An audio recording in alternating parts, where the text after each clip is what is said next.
was all our trip to Hawaii. It was such a great time. One of your favorite trips? Absolutely the favorite. Explain the role that family has played in, this process for Dick. Yeah, well, we've all been very close, and so when we have to make these trips up to Boston for his treatment with Dr. Vitale, I always have one of my daughters come with me. Everything that we went through together. I can't say enough about my family. My wife, my daughters, my sons-in-laws, my grandkids. Oh my God, the love they gave me. And my wife and daughters, they went with me to every scan I go, the blood work, they're at my side, and that means so much. Probably the real rock of the family is my mom. I know people probably may not realize that, but like she's just as rock solid as you could get, yeah. So it's a great balance. Elaborate on that, if you don't mind. I mean, my dad wears his emotions on his sleeve. I think everyone has seen that even in this journey. But my mom's kind of like just there in the background, like when good news, bad news, just like there, present, but present in a different way. What's allowed it to last 50 years? My best friend. My wife is my best friend. I mean, we do everything together, and we've never gone to bed. I can remember one little kiss and love you, and that's it. Tell me about when you and Dick first met. Oh, gosh.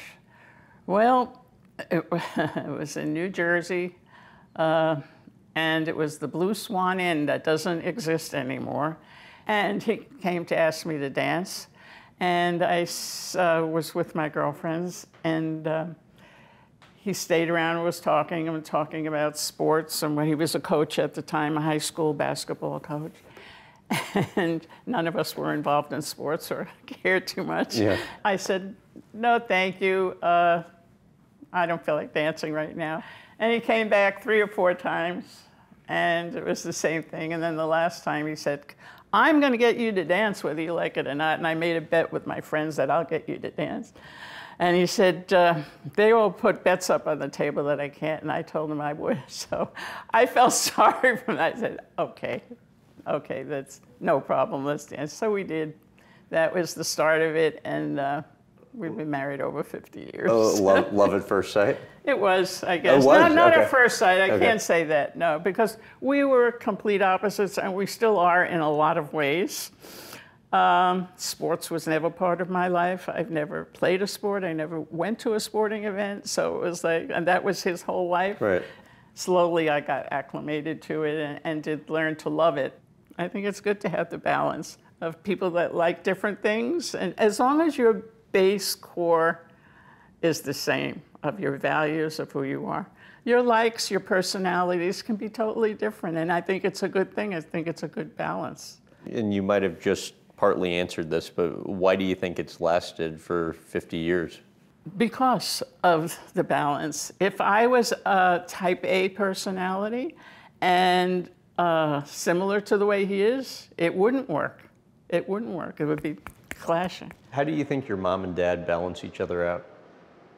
Completely like 180 difference. And how does that work? I think it's the only way it works, is that my mom is truly the most easygoing. Like, I literally feel like God knew, like, when he like put them together, because she just balances him, she calms him, she can speak honestly to him. I really feel like if there's anyone in the world that like my dad will listen to, especially in like tough moments, or it's my mom.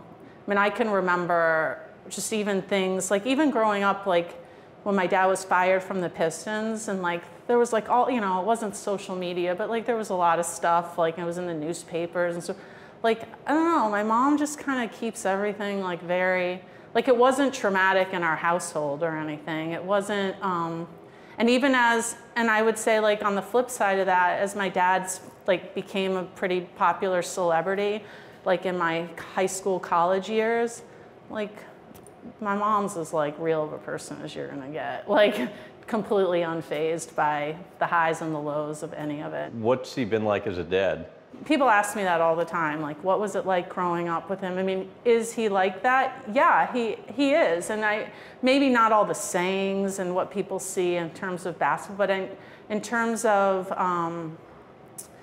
being present. And by that I mean, like, not just present like physically, because when I was growing up, he was traveled quite a bit and was on the road, and whether it was coaching when I was young or when he was first starting with ESPN, but like just super involved. And like, I mean, I can remember growing up, like, phone calls, how'd you do on that algebra test today?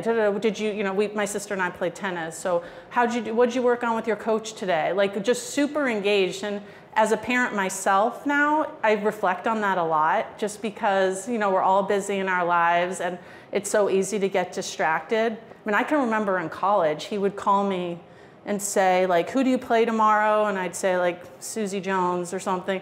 He'd be like, I'll remember her. You played her on court 6 at such and such racket club. She's a lefty, really good slice backhand.